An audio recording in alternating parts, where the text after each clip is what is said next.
नमस्कार दोस्तों, फिर से एक नए वीडियो में आप सभी का स्वागत है। दोस्तों बताते हैं कि के बिन हवन और भोजपुरी के बिना पवन अधूरा है। और पवन सिंह एक ऐसे सिंगर हैं जो देवी गीत गा दें तो एक अच्छा ही सुगंध आता है।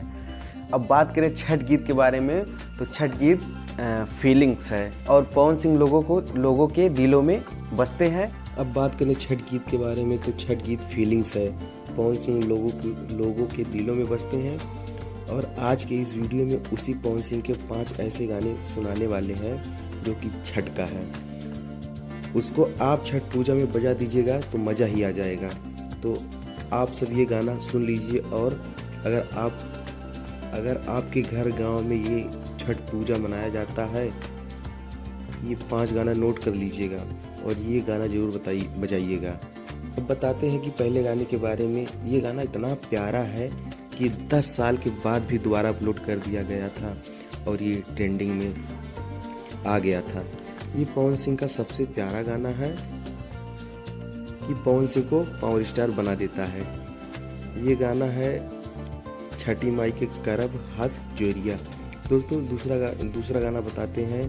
ये वाला गाना है जो ये आप कहीं भी बजा दो, कहीं भी सुना दो। ये गाने का नाम है जोड़े जोड़े फलवा सूरज देव।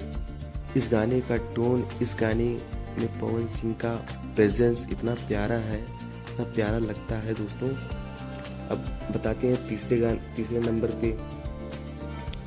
नंबर वाला गाना पे एक लीजेंड नहीं कि 2 लीजेंड मौजूद हैं और ये गाने का नाम है जय छठी मैया।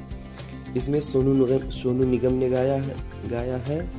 सोनू निगम का अच्छा फील्स नहीं आ रहा है, लेकिन पवन सिंह क्या मस्त इसमें गा के अपना सहयोग दिए हैं और ये गाना इतना प्यारा लगता है दोस्तों कि मज़ा ही आ जाता है। इसको आप कभी भी कहीं भी बजा सकते हैं। अब आइए दोस्तों चौथे नंबर वाले गाना बताते हैं। सूरज देव उगने पे गाया गया है, जिसमें पवन सिंह कह रहे हैं उगे हैं सूरज देव। अगर ये गाना बजा दीजिएगा तो एकदम भक्तिमय हो जाएगा। दोस्तों 5वां गाना, जिस गाने का नाम है माई रोवत हुई है, ये छठ गाना है और ये गाना आर्मी बेस पे है कि किस तरीके से एक आर्मी बेटा अपने घर आ नहीं पाता है और बेटे और माँ के बीच की फीलिंग्स को पवन सिंह दिखाने की कोशिश किए हैं, जो कि वाकई में बहुत ही कमाल का है।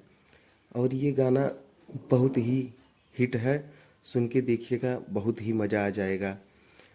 अब आप कमेंट करके बताएं कि आपको पवन सिंह का छठ वाला गाना कौन सा सबसे बेस्ट लगा। और मिलते हैं फिर से एक नए वीडियो में, तब तक के लिए धन्यवाद और बाय बाय।